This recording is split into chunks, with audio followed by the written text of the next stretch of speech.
Soy un insensato por sentirme incómodo y traicionado porque mi mejor amigo está copiando mi vida, paso a paso. Tengo 28 años y mi mejor amigo, llamémoslo Leo, también tiene 28. Nos conocemos desde que teníamos 16.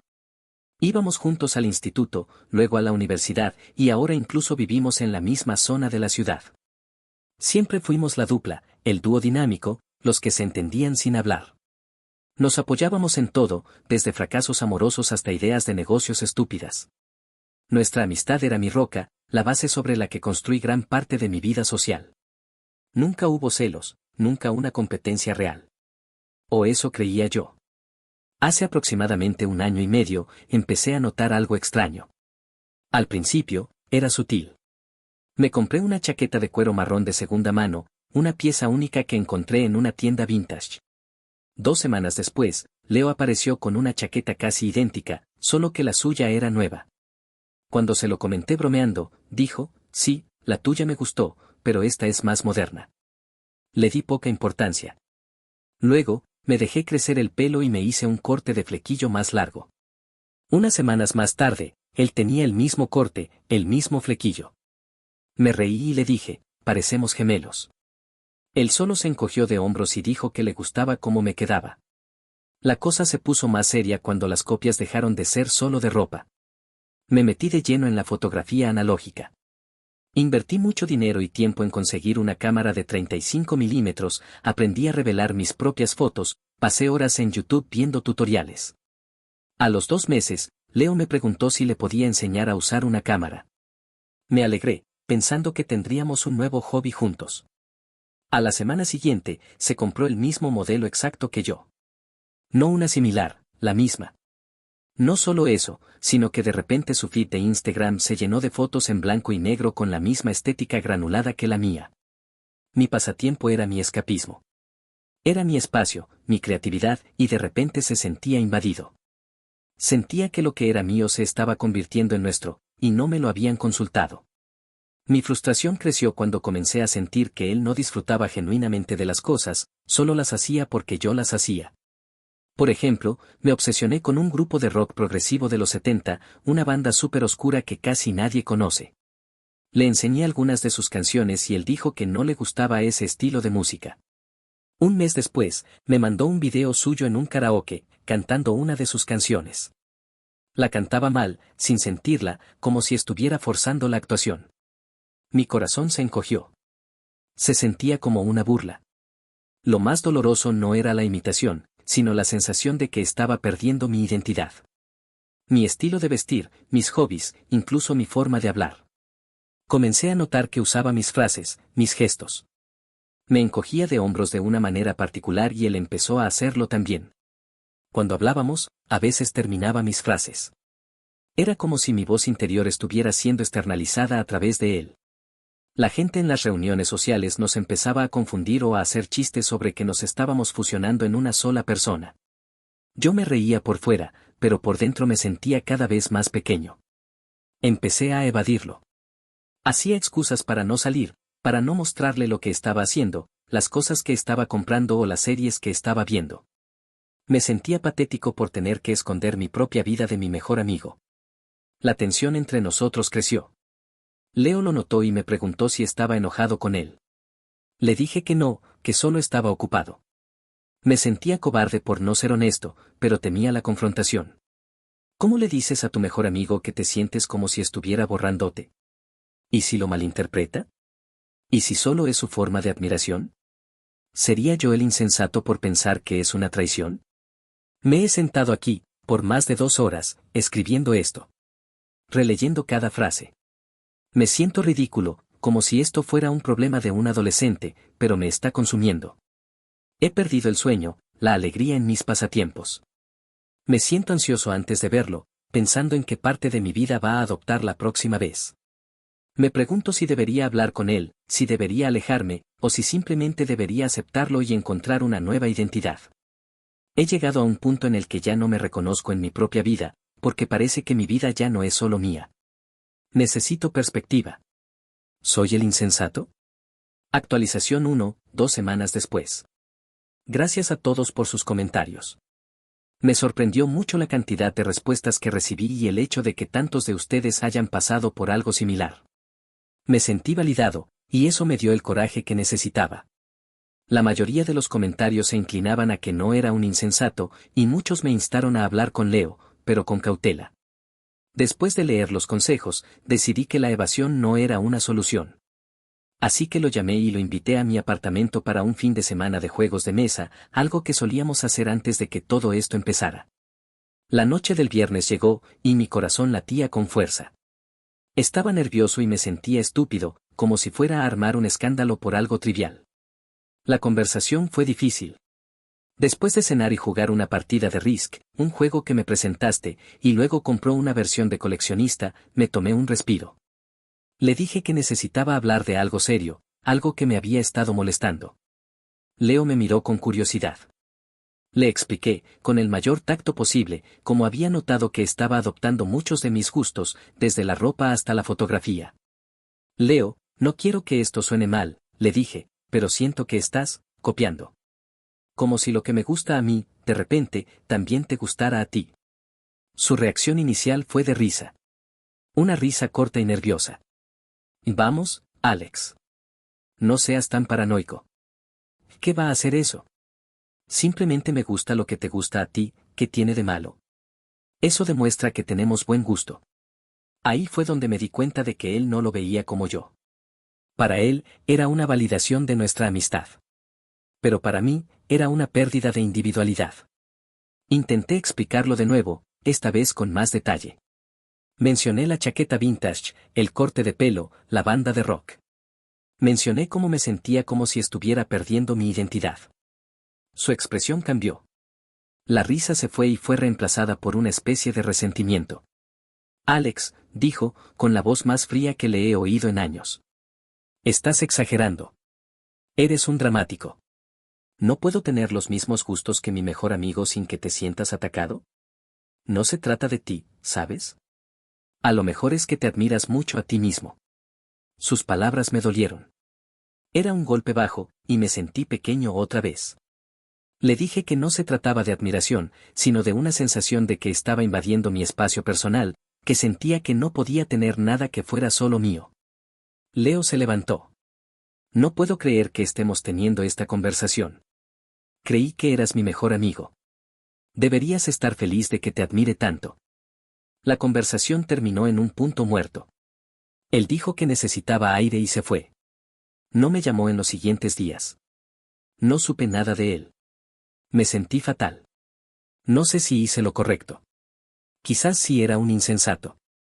Tenía razón al sentirme así, pero al mismo tiempo, el vacío que dejó su ausencia me hizo cuestionar todo. Mis amigos en común me preguntaron si estaba todo bien, pero no quise entrar en detalles. Les dije que habíamos tenido una pequeña discusión. La soledad se apoderó de mí. Por un lado, tenía la paz de poder usar mi ropa o escuchar mi música sin la ansiedad de ser copiado. Por otro, me sentía como si hubiera arruinado la amistad más importante de mi vida. Me pregunto si valió la pena. Aprovecho esta pausa para recordarte, si te gusta mi contenido, suscríbete, eso me ayudaría un montón. Ahora sí, continuemos. Actualización 2, un mes después de la primera actualización. La situación ha escalado. La pequeña discusión que mencioné se ha convertido en una grieta profunda, y la grieta está afectando mi círculo social. A una semana de la confrontación, Leo me bloqueó en WhatsApp. No respondió a mis llamadas ni a mis mensajes. El silencio era ensordecedor. Me sentía desesperado. Un día, uno de mis amigos, llamémosle Dani, me llamó. Parecía incómodo. Me preguntó si algo estaba pasando. Le dije que habíamos tenido una pelea, que yo había hablado de algo que me molestaba y él se lo había tomado mal. Dani me interrumpió. Leo me dijo que te estabas portando como un idiota. Que estás obsesionado con la idea de que te imita, que le dijiste que debería tener su propia personalidad. Él se veía muy mal, como si estuviera siendo atacado por su mejor amigo. Mis manos empezaron a temblar. Leo no solo no estaba hablando conmigo, sino que estaba contando su versión de la historia. Me pintó como el villano, el amigo inseguro que no puede soportar ver a su mejor amigo tener éxito.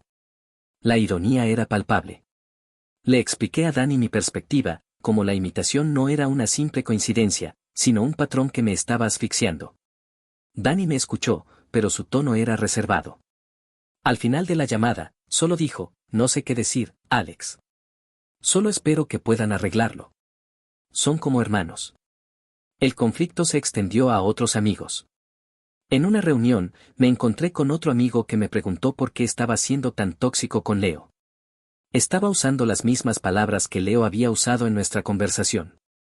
Me di cuenta de que Leo estaba construyendo una narrativa en la que yo era el insensato, el celoso. La soledad se volvió un peso. Me sentí traicionado. No solo me estaba copiando, sino que ahora me estaba difamando. Empecé a cuestionar mi propia percepción de la realidad. ¿Fui demasiado duro? ¿Soy realmente el villano en esta historia? Mi diálogo interno se volvió un campo de batalla. Un lado de mí me decía que tenía razón, que Leo estaba actuando de manera manipuladora. El otro lado me susurraba que quizás el problema era mío, que yo era demasiado protector con mi identidad. La frustración de no ser escuchado me consumía. Los amigos que me daban su apoyo al principio comenzaron a tomar distancia. El argumento de Leo de que yo era celoso y dramático estaba ganando terreno, porque era más fácil de creer que la idea de que un amigo estaba meticulosamente replicando la vida de otro. Me sentí aislado. Decidí que lo mejor era tomar distancia. Dejé de ir a las reuniones donde sabía que él estaría. Dejé de hablar con nuestros amigos en común para evitar la tensión. Me refugié en mis pasatiempos, en mi fotografía, en mi música, en todo lo que era mío. Pero la alegría había desaparecido. La creatividad se había secado. Ahora, cada vez que miraba mi cámara, solo veía la cara de Leo. Cuando me ponía mi chaqueta vintage, sentía que él la estaba usando también. Esta situación se ha vuelto insostenible. He perdido a mi mejor amigo, y ahora parece que estoy perdiendo a mi círculo social también. Me pregunto si debo disculparme, aunque no crea que hice nada malo. No para recuperar la amistad, sino para detener el sangriento conflicto. Es como si estuviera perdiendo una guerra que yo no inicié. La situación ha llegado a un punto crítico, y temo que la amistad, tal como la conocía, ha muerto. Actualización 3, luego de 3 meses desde la segunda actualización. La situación dio un giro que nadie, y mucho menos yo, esperaba. Me dejó completamente conmocionado y redefinió todo lo que creía saber sobre nuestra amistad. La escalada continuó. La distancia entre Leo y yo se había vuelto un abismo. Nuestros amigos en común habían tomado partido, y la mayoría se había puesto de su lado. Ya casi no me hablaban. Me había acostumbrado a la soledad y había empezado a buscar nuevos amigos, a explorar pasatiempos que él no conocía. Hace unas semanas, recibí una llamada de su hermana, Sofía. Era algo inusual. Siempre nos llevamos bien, pero nunca habíamos hablado sin que él estuviera presente. Su voz sonaba preocupada. Alex, me dijo. Necesito hablar contigo. Se trata de Leo. Quedamos en un café. Sofía no se anduvo con rodeos. Me contó que la situación no era como yo pensaba. Me dijo que Leo no solo me estaba copiando a mí, sino que lo estaba haciendo con varias personas de su vida. Me mostró fotos en su teléfono de él con la misma ropa que su exnovia. Me mostró cómo había adoptado los hobbies de su primo y de un compañero de trabajo. Mi mente se paralizó. ¿Qué dices?, le pregunté. Sofía me miró con ojos llenos de tristeza. Leo ha estado yendo a terapia desde hace meses. Sus sesiones comenzaron antes de que tú le confrontaras. Está lidiando con problemas de identidad muy profundos. No sabe quién es. Se siente tan vacío que se ha pasado toda su vida, desde que era un niño, absorbiendo las personalidades de las personas que más admira, intentando encontrar un molde en el que encajar. Me explicó que Leo había estado viendo a un psiquiatra después de que sus padres lo llevaran tras una crisis de ansiedad. Su diagnóstico, según la psiquiatra, era una personalidad por evitación, agravada por una profunda inseguridad que lo hacía incapaz de formar una identidad propia. Me dijo que mi confrontación, por más que fuera justificada, lo había quebrado porque había tocado el núcleo de su mayor miedo, que la gente se diera cuenta de que él era una copia. El enojo que sentía por él se desvaneció, reemplazado por una ola de profunda tristeza y arrepentimiento. Me sentí como un insensato por mi enojo. Por mis quejas, por haberlo llamado un ladrón de estilo. Él no estaba intentando hacerme daño. Estaba luchando por sobrevivir, por ser alguien. Sofía me contó que él me había bloqueado y había creado una narrativa falsa para sus amigos porque le daba vergüenza la verdad. Le avergonzaba admitir que estaba en terapia, que no podía vivir su propia vida. Mi confrontación había sido el detonante para que él se sintiera expuesto y humillado. En lugar de enfrentar la verdad, eligió atacarme. Me sentí como un monstruo. Me había alejado de mi mejor amigo en un momento en que él más me necesitaba. Mi perspectiva sobre la amistad, la traición y la identidad se hizo añicos. La situación no era sobre el copiándome, sino sobre su desesperado intento de encontrar su lugar en el mundo. La amistad, una vez mi roca, se había convertido en un espejo deformado que reflejaba mis propias limitaciones para ver más allá de mi propio dolor. Me había centrado tanto en el qué, la copia, que no me había parado a pensar en el por qué. Ahora, lo entendía, pero el daño ya estaba hecho. Actualización final. Ha pasado un año desde que tuve esa conversación con Sofía. Ha sido el año más difícil y más transformador de mi vida. He tenido mucho tiempo para pensar y reflexionar. La primera cosa que hice después de hablar con Sofía fue escribirle una carta a Leo. No un mensaje de texto. Una carta a mano. Me senté y vertí todo mi corazón en ella. Le pedí perdón. No por haberme sentido incómodo, porque eso era legítimo, sino por no haber sido más empático, por no haber visto más allá de la superficie, por haberlo confrontado de una manera tan pública que lo hizo sentir humillado. Le dije que no necesitaba ser una copia de nadie para ser digno.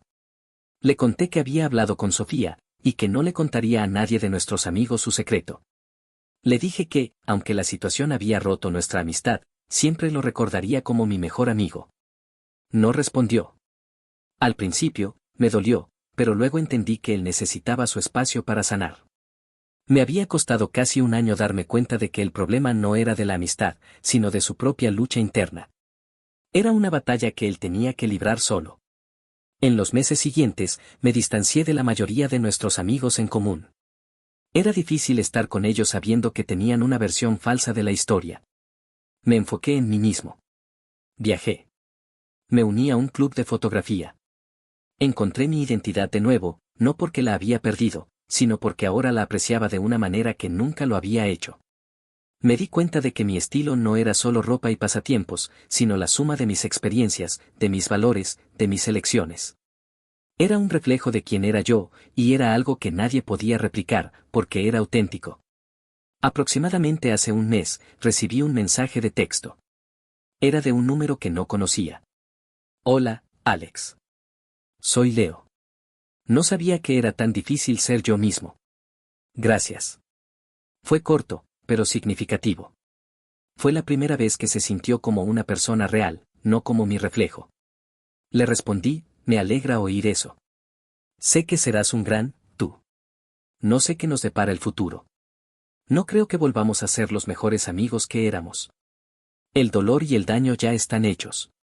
Pero ahora entiendo que la amistad no se mide por la cantidad de tiempo que pasan juntos, sino por la capacidad de entenderse mutuamente, incluso cuando no se entienden a sí mismos. Nuestra historia me enseñó una lección dolorosa pero invaluable, que las batallas más grandes de la vida a menudo se libran en silencio, y que a veces, la persona que crees que te está haciendo daño es la que más te necesita.